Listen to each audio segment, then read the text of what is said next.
Welcome to the beer tutorial. We've been planning a beverage tutorial for a very long time and looking at the curriculum from multiple different perspectives. And in doing so, we realized beer has to be its own category. There is just so much to learn when it comes to photographing beer properly. We wanted to break it out and make it its own tutorial, a standalone, just beer from the very basics all the way through to some more creative approaches to photographing beer.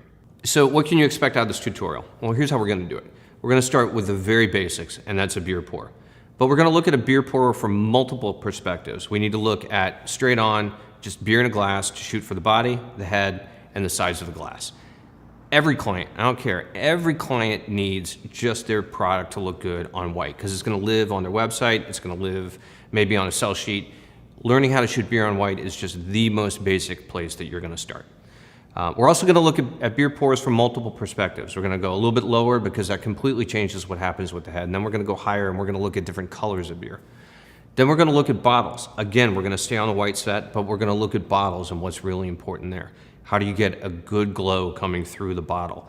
How do you get the labels to look right? Because remember, they've got silvers, they've got golds, they've got whites, they've got a bunch of type. All that stuff you really need to take into consideration because the client has spent an enormous amount of time and money making their label look just the way it does. We want to highlight all those components. We're also going to talk about how to really dress a bottle. We're going to first start by prepping a bottle. We're going to go to my prepping station. I'm going to show you exactly how I remove labels from a bottle, put fresh labels on. I prepare it so that it can take all the refreshment cues, the spritz, the slush, the crushed ice. All that stuff has to have something to hold on to, and we have to protect the labels at the same time. So I'm going to walk you through my methodology and my process on dressing a bottle, really making it heroic. Once we've had the opportunity to really master the basics, that's when we can start to get creative. We can take the skills that we've learned about pouring a beer and dressing a beer bottle, and now we can start to create environments. We can create mood, we can set tone. Because remember, that's an opportunity for us to really sell the product. We want to create desire in the viewer. If I'm able to evoke that sense in you that you want to drink that beer in that environment right now, then I've won and I've hit the mark for my client. We're going to spend a good amount of time showing you that process of creating that environment and instilling that sense of desire, that sense of drinkability in the viewer.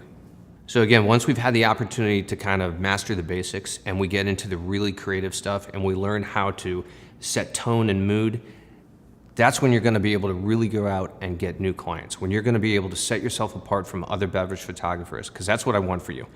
There are so many opportunities in the world of beer to gain new clients. In the United States alone, there's over 5,000 microbreweries. Think of how many opportunities that is for you to walk down to your local brewery, open up a conversation, show them your work, and start to gain business. That's my hope for you. That's where I want you to start, and I can't wait to see you unfold as a photographer.